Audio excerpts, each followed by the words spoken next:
My name's Rips, and I'm an alcoholic. Hi, everybody. And I've been sober all day today only by the grace of a loving God and from following the directions of people like you.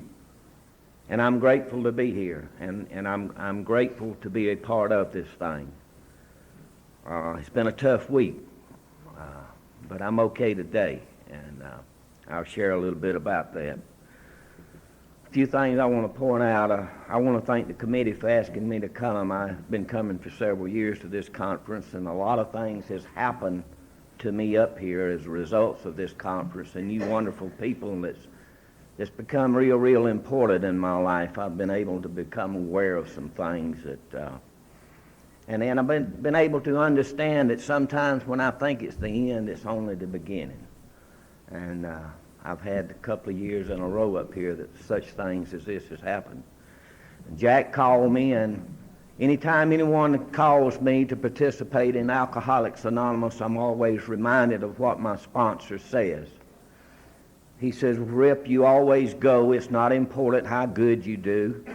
It's not important of how sorry you might do, but it's very important that you be willing to go and do what you're asked to do in Alcoholics Anonymous. And since I can approach this with that kind of attitude, it just makes me okay. And I know that there are people here today that if I fall flat on my face up here, it's not going to really make any difference. You're going to love me. You're going to love me just as well as you've always loved me.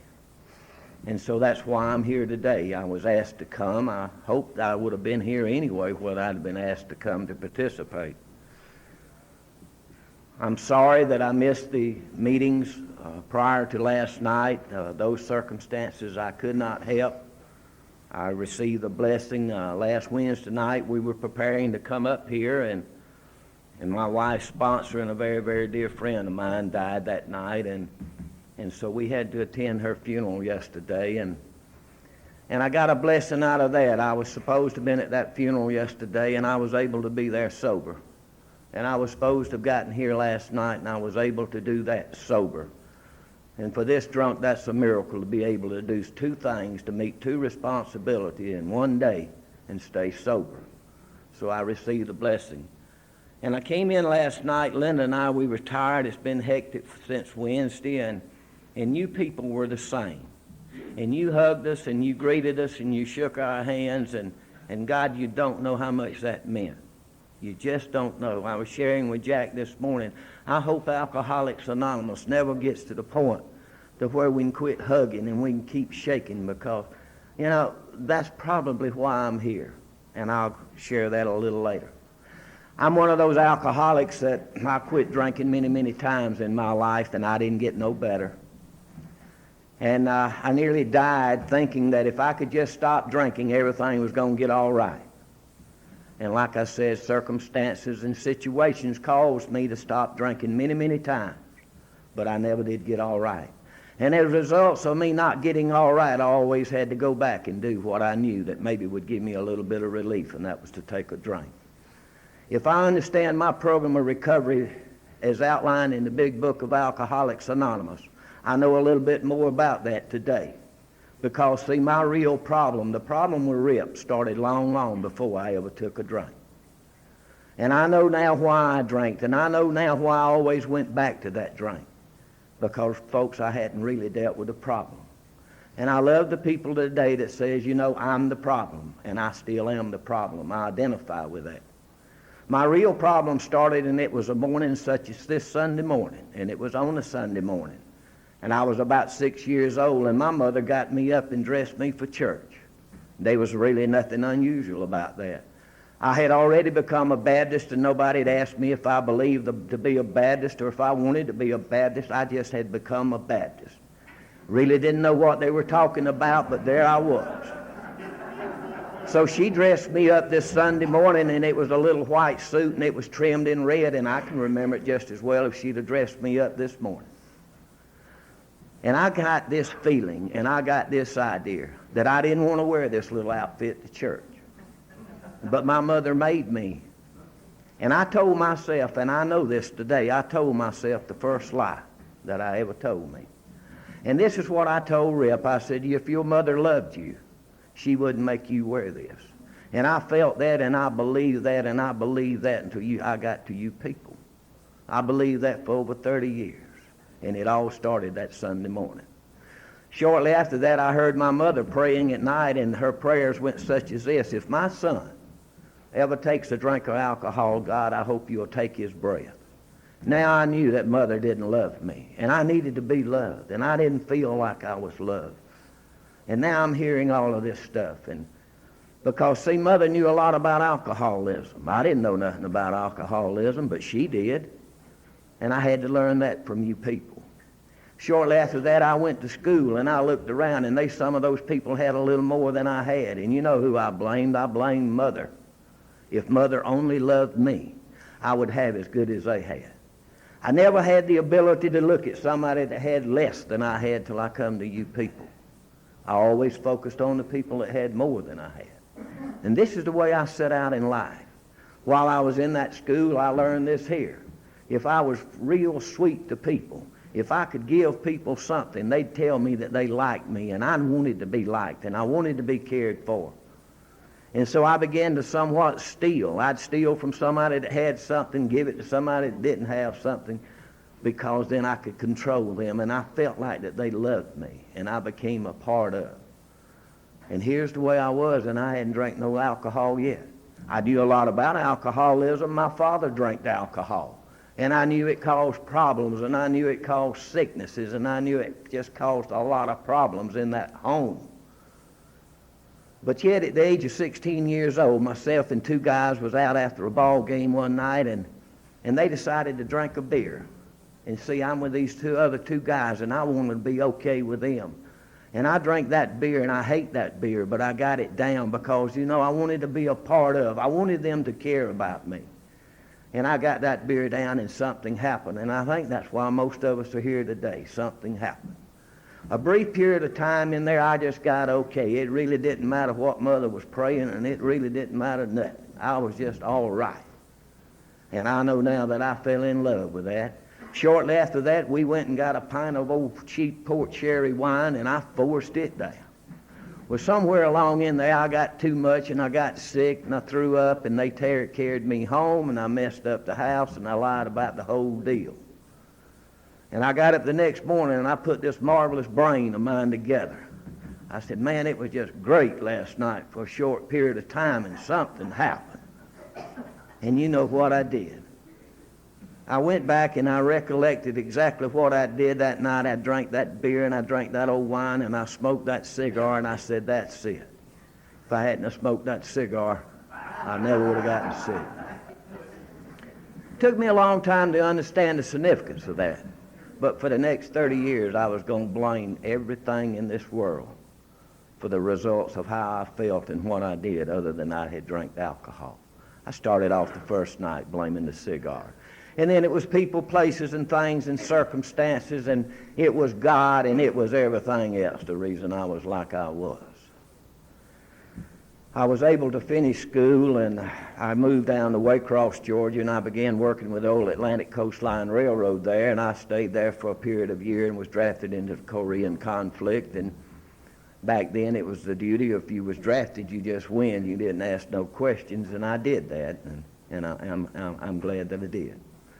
And I went over to Korea, and I did my thing over there, and the only thing I can really tell you, it's a marvelous place to drink if you love to drink, because it was cheap over there, and if you got in any trouble, they'd just carry you back to your outfit and kind of slap you on the hands. And, you know, I was having problems with alcohol then.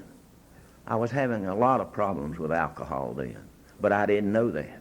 It was people, places, and circumstances, and me feeling sorry for me being over there, and other people wasn't over there. And I returned to Waycross after serving that hitch in the Army, and was given an honorable discharge. And I came back to Waycross, and I resumed work there for the old Atlantic Coastline Railroad. And I look back in my life at this particular point, I knew there was something wrong with me.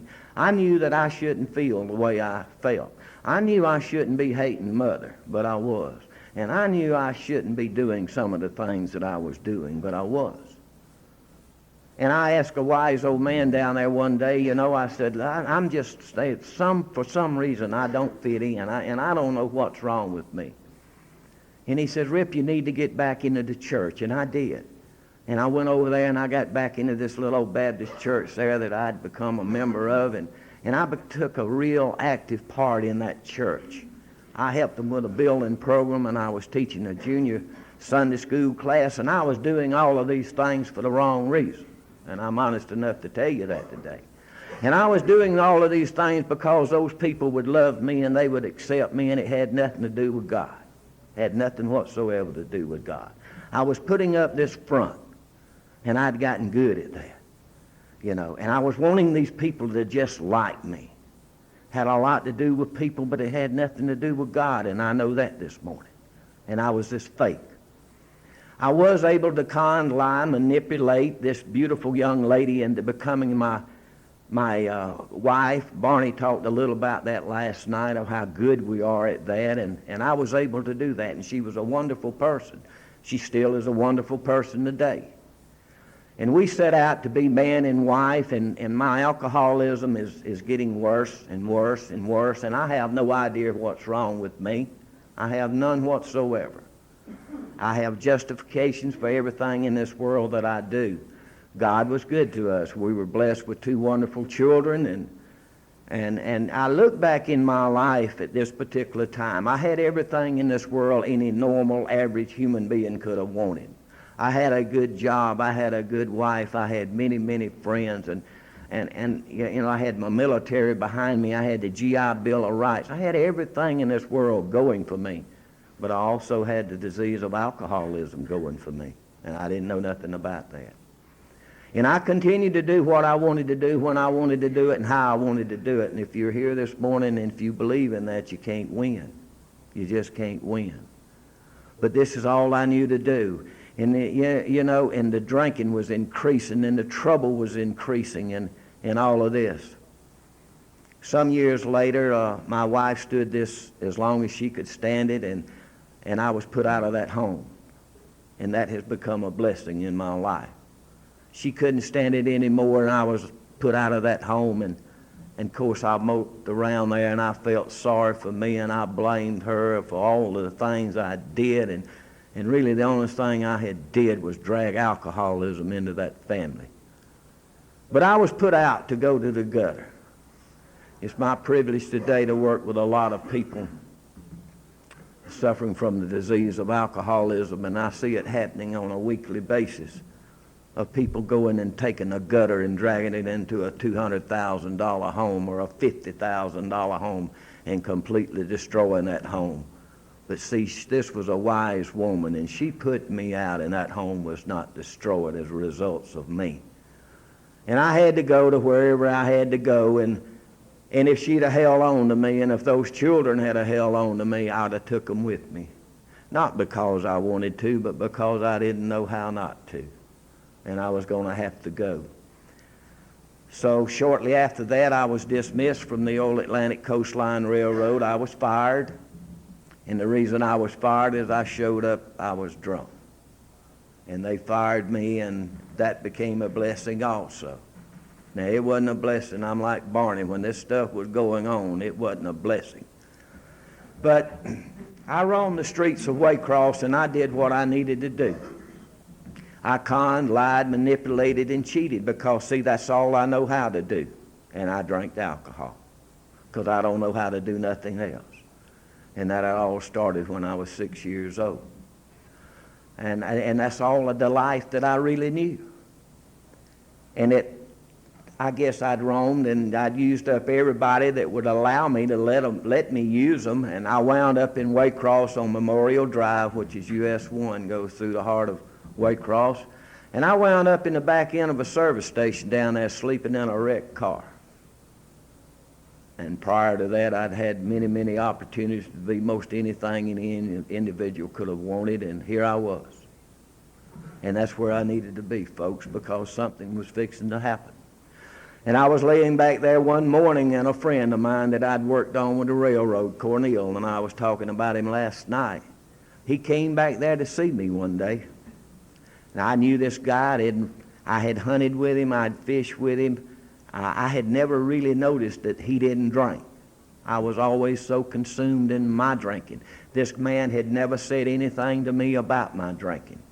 We were just good friends. But he came back there that morning and he said, Rip, he said, I'd like to try to help you. And I asked him why. And he gave me a message that morning that I hope that I'll never forget. Now, please, folks, I didn't call this man. This man came to see me. And he says, Rip, he says, I want to try to help you because I used to be like you. And somebody came and helped me one time. And he sat there in that old car and he told me about himself. And he says, Rip, if you will listen to what I have to say, I think I can help you. And he said, if I'm able to help you, I think I can probably get your job back. I know now that I heard job back, and I needed a job. So I asked him, his name was Sonny, and I asked him, I said, what do you want me to do? This was in 1973.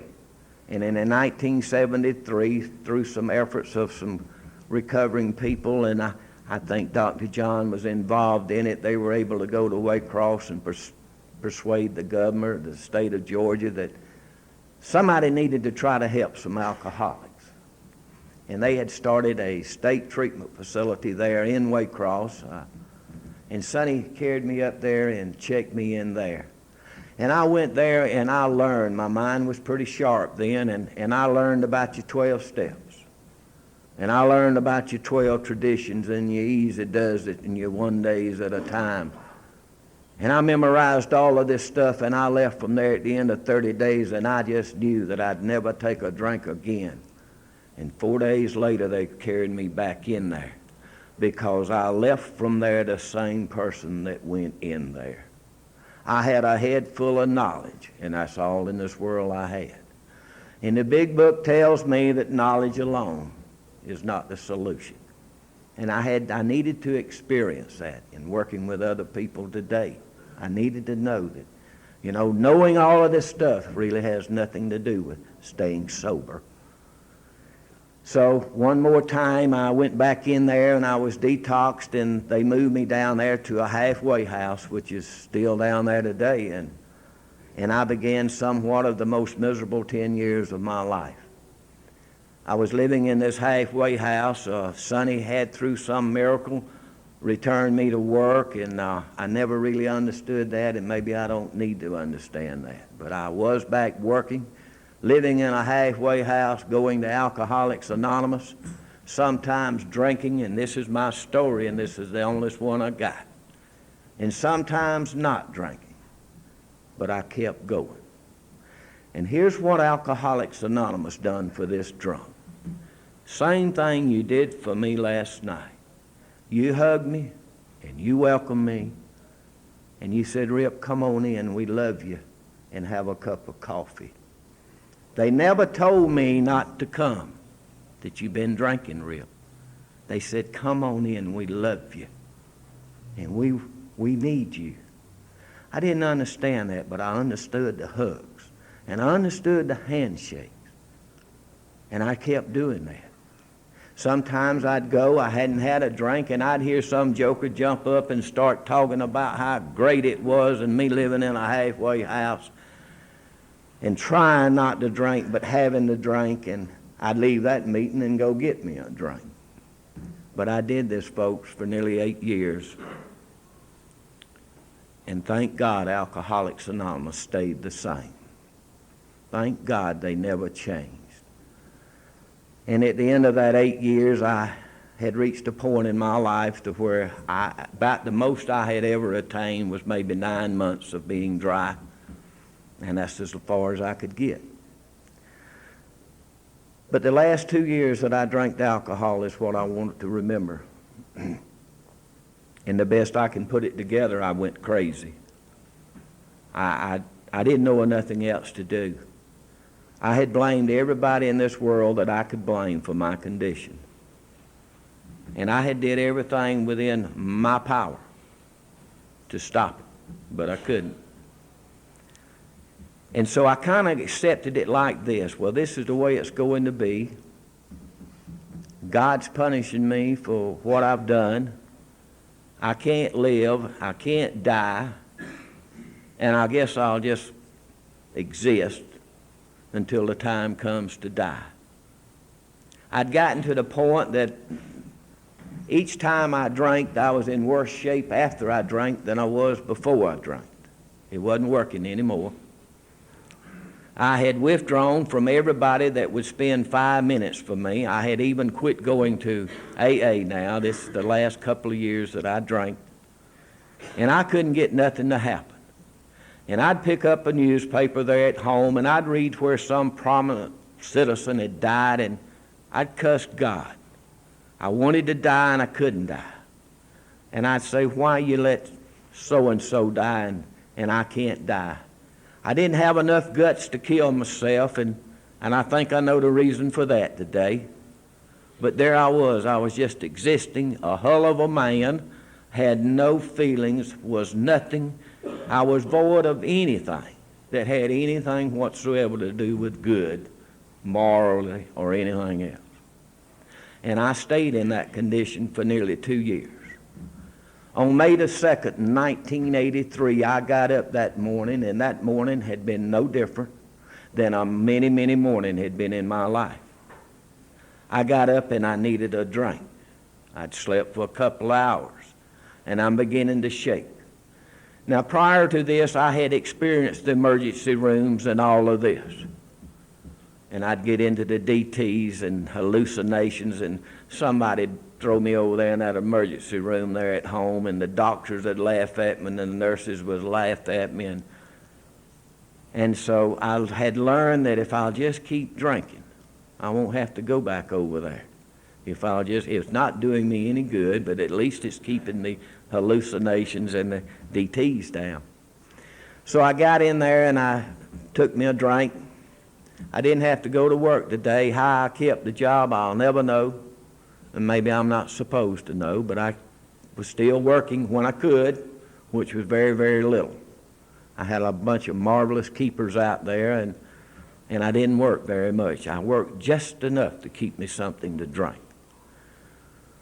But this morning I went in there and I took my drink, and I don't have to go in today, and I don't know what to do with me. I can't go nowhere. I'm ashamed to go anywhere. My route now was to go back into the work in that old truck that I'd wound up with and stay away from everybody possibly that I could and just exist and wait to die. And that was somewhat of the frame of mind I was in. But I took that drink, and now folks, I'm living in a house. It ain't mine. But I'm living in a house this morning. I'm not in the back seat of an old wrecked car. I got some money in my pocket. I'm not broke. I got a washing machine in that house. It's not mine, but I've got access to it. And I pick up some clothes and I go put it in that washing machine. Well, it's going to take 35 to 40 minutes for that cycle to complete itself. And I don't know what I'm going to do for 35 minutes. So I go back and I take another drink. The washing machine's out on the carport, and I walk out on the carport, and I pick up a broom, and I started sweeping that carport off, and something happened to this drunk. For the first time in a long, long time, my head quit spinning. It had been like a cane mill up there, everything going in opposite directions, and I can't get one thought to settle in. And I think about that man that came to see me that day, old Sonny. The next thought, clear, very, very clear thought, I think I'll call Sonny. And I called Sonny, and he was at home. And he recognized my voice, and we hadn't seen each other for a couple of years. And he said, "Rip, how you doing?" And I said, "I ain't doing too good." And he said, "Well, I figured." I said, "Sonny, I'd like to talk to you." And he says, "Would you like to come over, or would you like for me to come over to your house?" And I said, "Sonny, I'm okay." And I was okay at that particular moment. I was just okay. And I got in that old truck and I drove over there to Sonny's. And I walked in, and one more time, Sonny told me what he wanted me to do. He says, "Rip, can you make it for the rest of the day?" And I said, "Well, sure." See, folks, I'd been making it for a long, long time. There was nothing no different about that day. And he says, "If you can hold on till in the morning, I'll be by to get you about 9 o'clock, and I'm going to carry you one more time to a place that maybe, just maybe, they can help you." And I said, "I'll be ready." And I left his house, And I continued to maintain that day. I don't really remember a whole lot about it, but I survived. I didn't have to go back to that emergency room. And I continued to drink, and that night I do remember getting a few things together. And the next morning I got up, and that morning's no different than the morning before, folks. Now I got to have something to drink. And I reach in the ice box, and there's an old can of beer in there, and I drank it. And I look at my watch, and it's 8:45. And Sonny was usually there when he said he was going to be there, and so I had to do something for 15 minutes.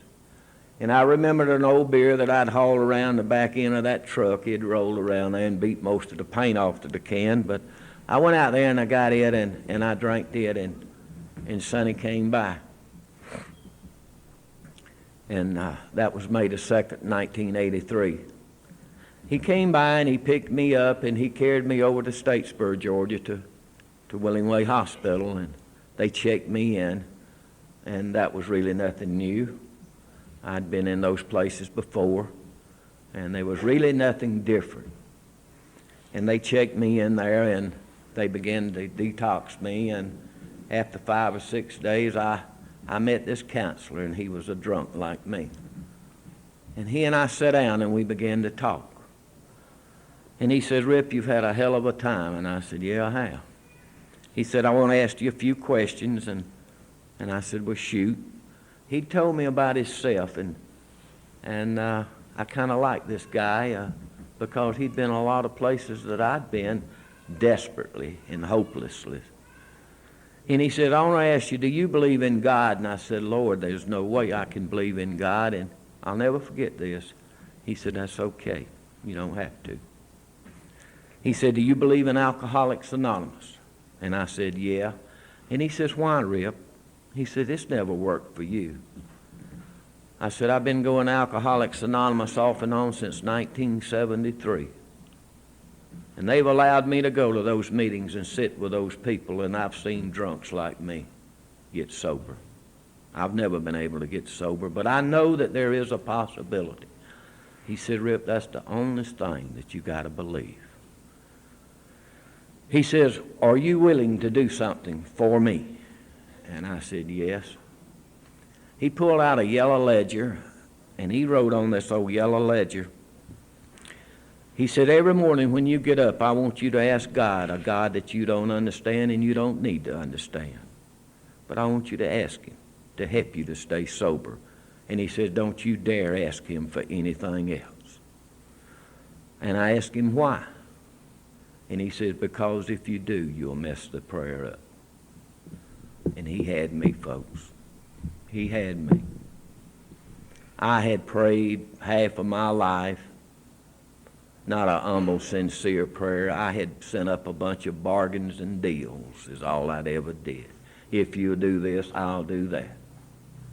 And it was always gimme, gimme, gimme, gimme, gimme. And it never been there. He says, if you can do that and stay sober during the course of that day, at the end of the day, I want you to tell the same God that you don't understand and you don't have to understand. Thank you, God, for helping me to stay sober. And he says, don't you dare thank Him for nothing else. Because if you do, you'll mess that up. See, this drunk knew me. He knew about me. And that's where I started at, and I've been sober ever since. And I haven't found it necessary to enlarge on that prayer. I have gotten to the point of where I can pray for some other people, but as far as me, that's all I've needed.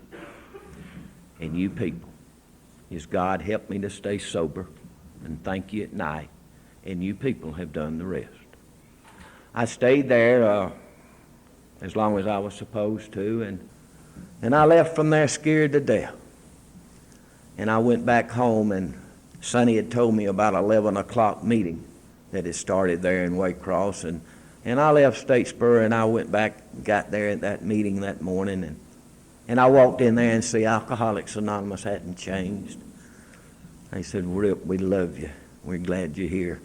Come on in and have a cup of coffee." And that's where I started at.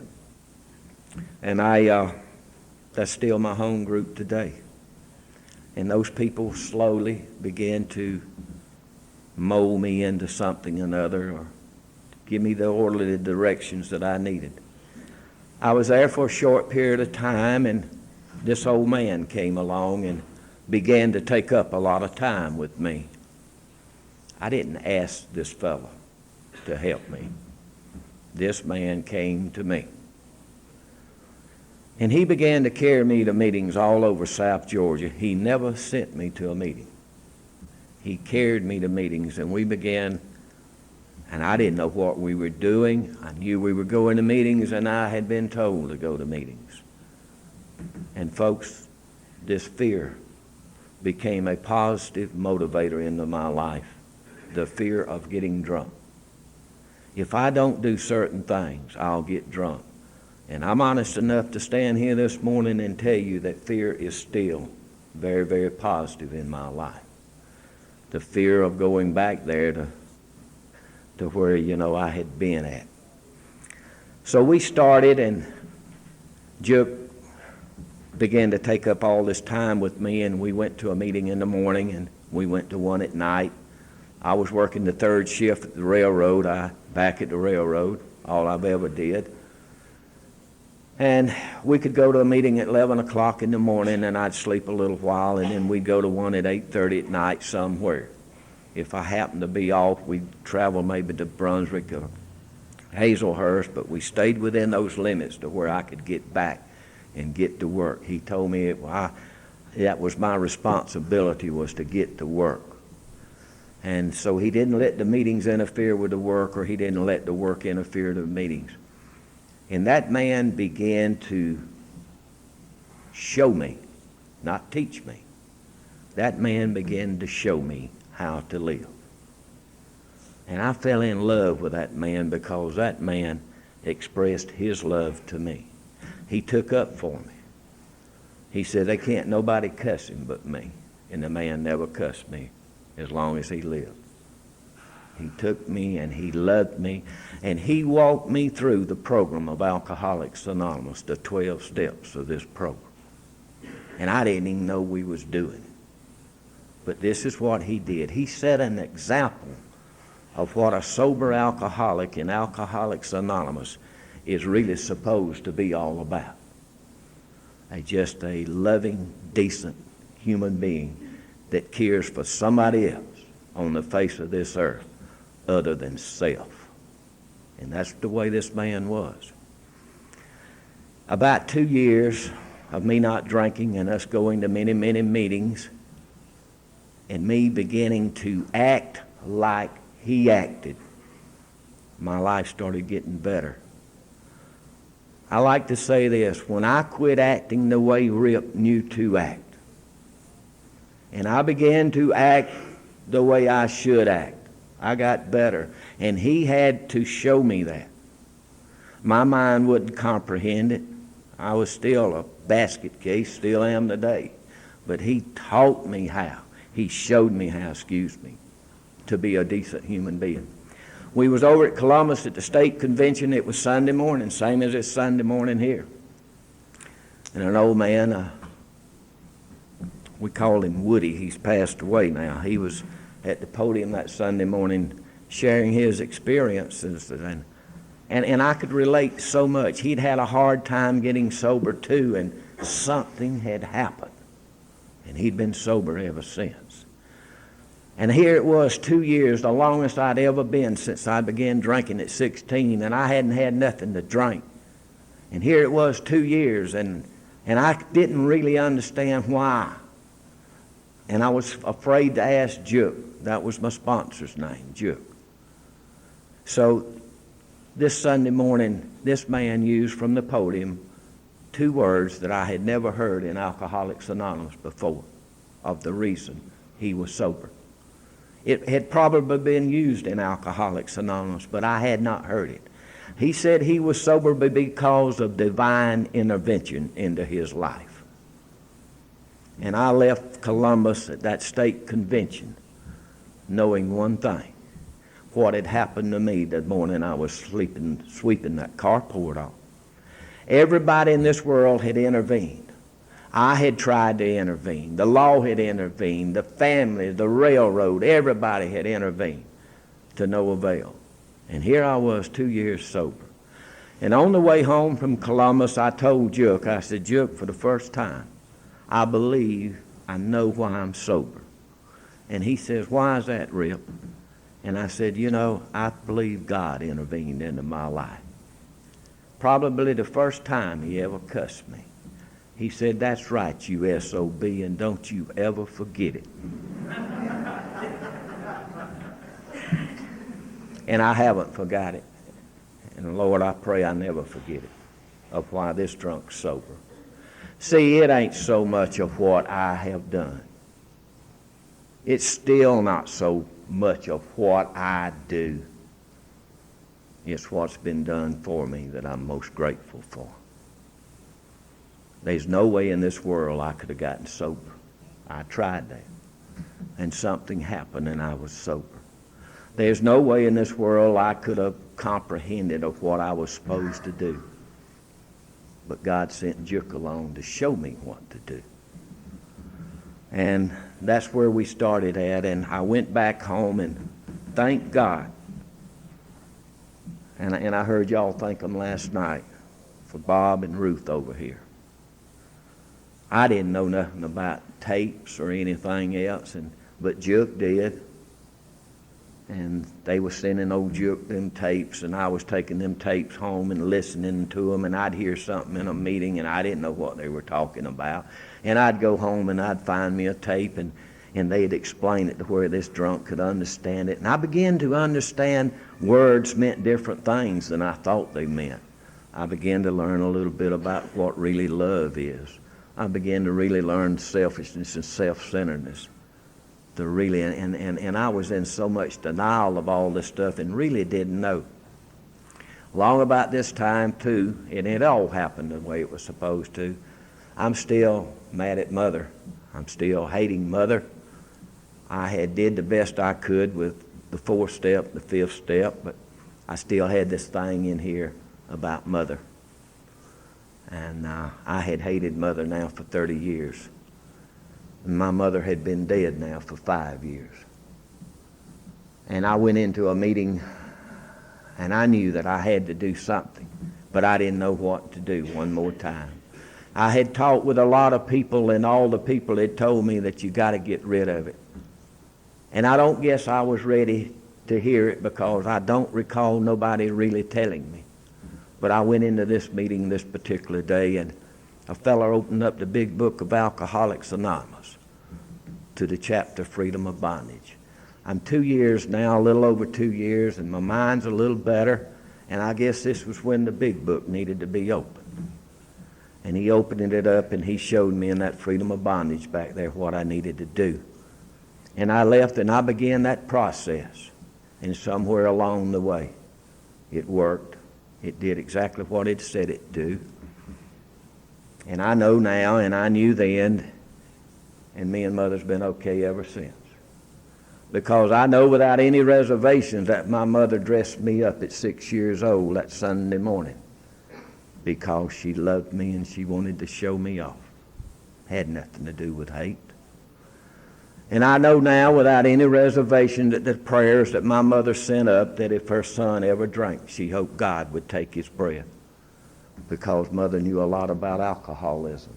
And she loved me so much that she never wanted her son to have to go to where alcohol would carry me to. So out of the hate that I had, it all turned to love when I did what the big book of Alcoholics Anonymous told me to do. And me and my mother's been okay ever since. And I agree with Barney, there ain't nobody on the face of this earth can convince me that Mother doesn't know me and her is okay. And that's the power, the program of Alcoholics Anonymous. Now that did something else to me also.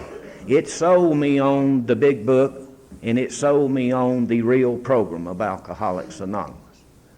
Juke told me there ain't but one program, and it's the first 164 pages of the big book. And Bob had been off taping the Joe and Charlie, and thank God for people like Joe and Charlie, and I got a hold of a set of those big book tapes, and I began to study the program of Alcoholics Anonymous. And miracle after miracle after miracle has happened in this drunk's life. Juke got real sick. He couldn't go to meetings anymore, and I got angry and handled it wrong. And from day one, Juke had taught me to give everybody the right to be, and he says, you'll be free if you can just give everybody the right to be. But I loved this man so much. And here he was, and he couldn't go to meetings anymore, and I thought he should go. And I didn't give that man the right to be sick. But I was in a meeting one day with another guy that he worked with, and look at him. This guy had been sober for 5 days. And he said, Rip, you fool, you. He said, here's the very man that's taught you so much and showed you so much and told you to give everybody the right to be, and you can't even give him the right to be sick. I didn't know he was dying. So I got all right with that, and in December of 90, Juke passed away. And I lost the greatest friend I guess I ever had in my life. That man taught and showed me so much, so much. And it's still coming true in my life today, things that he emphasized to me. And I didn't handle that real good, but, you know, we think it's the end of the road, and it's just the beginning. And I allowed myself for the first time. When my mother died, I didn't know how to grieve. I was still drinking. When my father died, I didn't know how to grieve. I didn't allow myself to grieve. I stood over both of them's grave, and I wanted to cry, and I couldn't cry. And I knew that I was supposed to cry, and I can't cry because I've become that hard. So we buried Juke, and I was able to cry. And I said, my God, God's given me the ability to cry again. And I'd received that gift. And I allowed myself to grieve his death as any death should be grieved, I guess, without having to take a drink. And I let the natural process, and this conference last year, I was up here and I was standing down there beside the lake, and I looked up there at this stream that was coming from the top of the mountain down, and it was beautiful. And I thought to myself, you know, that is sure beautiful, and a man has never really touched it. It was God. And I came over here to that sharing meeting that night. This was last year at this particular conference. And I sat over in here somewhere, and I began to look around at you beautiful people. And I began to realize how many of our paths had crossed. How many of you I had gotten to know. And it suddenly dawned on me how many Jukes was in this room. People just like him. And I hadn't lost one, I had gained. And that became very, very evident in my life and still is today. And me and Juke's been okay ever since. Because I got a bunch of Jukes. There's people in this audience today that I watch you the same way I watch Juke. And I watch your actions, not necessarily what you tell me, because sometimes I can't understand that, but I can understand your actions. And I keep patterning myself, and I keep getting better.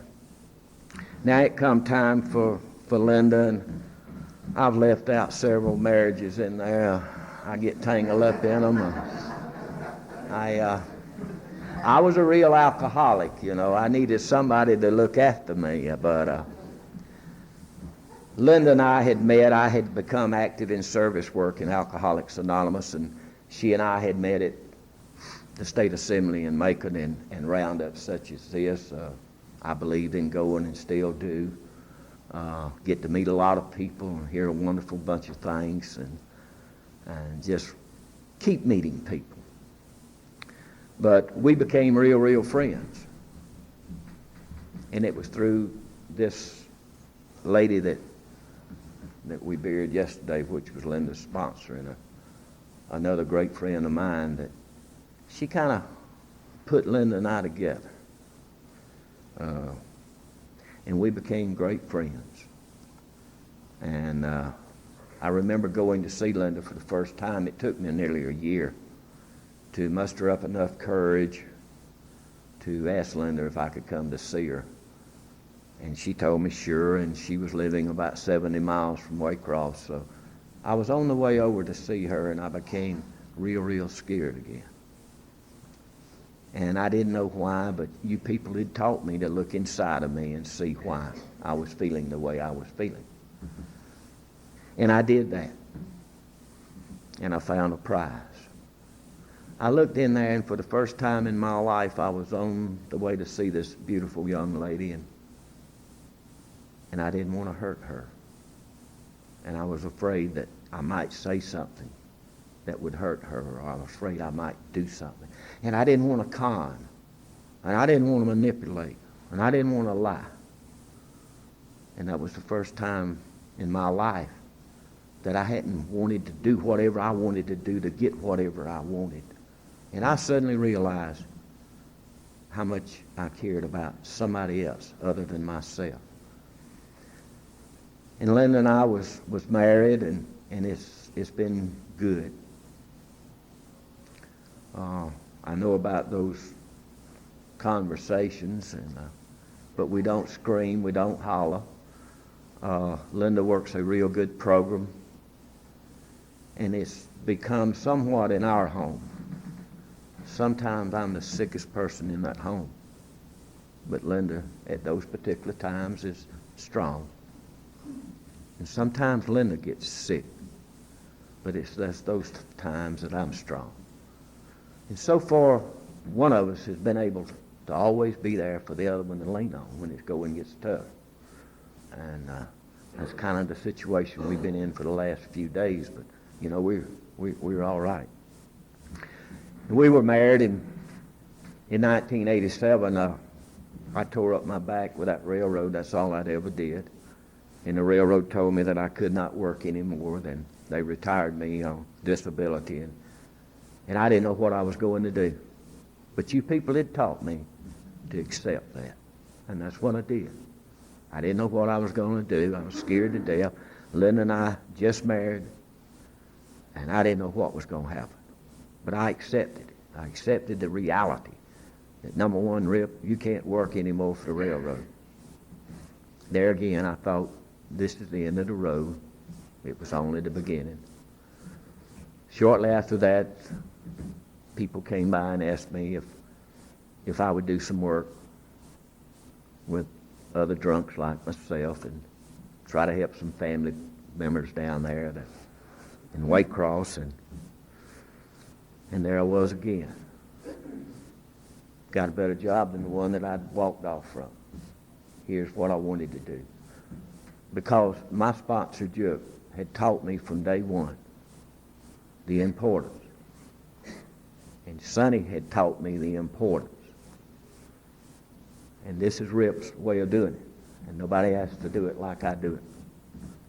The importance of going and finding a drunk instead of waiting for a drunk to call you. And I've got a marvelous surprise out of that. Sonny was able to tell me later on. He says, you don't go see a drunk because he's a drunk. You go see a drunk because you're a drunk. And you'll probably stay sober. And I've been able to experience that. And I've been able to experience some growth from that. Of me just going and seeing another drunk. And I seem to get better. Of course, I started that off wrong. I started off with the idea that I was going to sober them up. And I had to experience one of Dot's fits to, but that was a blessing, Dot. And I'm like, Dot, if you hadn't had one yet, hang on, But it's been great. It's been learning. It's just been coincidences, miracles, whatever you want to call it, one right after the other of happening. As a result of, like I said, showing up, doing what I'm asked to do, asking God every day to help me to stay sober and thanking Him at night. And I had those two children that I had. when I first got sober, I heard someone talk about this last night. I tried every way in this world to buy them back, to do everything in this world for them, and this, that, and the other, and it only drove them further away. It was fake. They knew it. And Data sponsor, the lady that we buried yesterday. I had been to a lot of places and asked a lot of people. I was in turmoil one more time, and I said, what in this world can I do? And they don't seem to be responding. That woman stood before me one day and she says, Rip, why don't you just love them and allow them to hate you if they choose to? It has nothing to do with your love. And my God, that was simple, and it freed me up. And as a result of me quit trying to make them love me, we're okay today. I was at home one night. The son had come over to the house, and it was one of those days, and everybody was calling and screaming, and everybody's sick, and Rip's sicker than they are. And I make a comment. I said, if that phone don't quit ringing, I wish them drunks would just quit calling me. And my son sitting there had been to one meeting of Alcoholics Anonymous in his life, and that was one of my birthday parties. He said, Daddy, have you ever thought about if them drunks quit calling you, you might get drunk? And I walked into a bedroom and I said, my God, I'm supposed to know that. He ain't supposed to know that. My son, though, you can go to his home today, and he's got the day-by-day book in his bathroom where most of us keeps them. And I'll guarantee you, I hadn't seen him this week, but it's turned to today's page in it. And that's the results of him living with Linda and I for a period of time, and hearing us talk on the phone and watching and trying to see what we're trying to do with our life. And he's a wonderful young man today. The daughter, she's okay. She's just okay. She's got every character defect that I got, but she's okay. We love her just the way she is. But that's kind of where we're at today. I just continuously I get amazed, overwhelmed at what this program has done for me. I really do, and continues to do for me. And really how little I've done. Just how little I've done. I didn't drink. I show up, try to follow the directions. Keep listening to them tapes, Bob. And I keep getting instructions of what to do and what not to do. And then I go to meetings and I look at people and they show me what to do and what not to do. And that's about as further as a part that I've played in this. And I refer to it today because when this man told me about it, the silly prayer, I keep saying that little silly prayer. I want to close, and I want to leave you with something that's become very, very important in my life. It probably better describes of where I was at, what really happened to me, and what I'm trying to do today. And it goes like this. I was in this forest and I was lost, and I didn't know the way out. But a hand was extended to me, and I'd like to call this hand the hand of Alcoholics Anonymous. And this hand spoke to me and it said, Rip, you're in this forest, but you're lost. But we know the way out. If you'll take my hand and hold my hand, I'll lead you out of this forest. He said, you may have felt a rougher hand, a smoother hand, a stronger hand, or a weaker hand, but you've never felt a hand that extends to you the love that this hand extends. Just hold my hand. Don't walk in front of me, and don't walk behind me. Just walk by my side and hold my hand. We're going to encounter many quagmires and stumbling stones before we get out of this forest. But see, if you'll walk by my side, you might stumble, but I won't let you fall. Now, just as we begin to get to the edge of the forest and you can see a ray of light, please don't turn my hand loose, because if you do, you'll get lost again. But when I've led you safely out of this forest and you know the way, then it'll be your responsibility to go back into that forest and lead another drunk out. Thank you, and God bless you.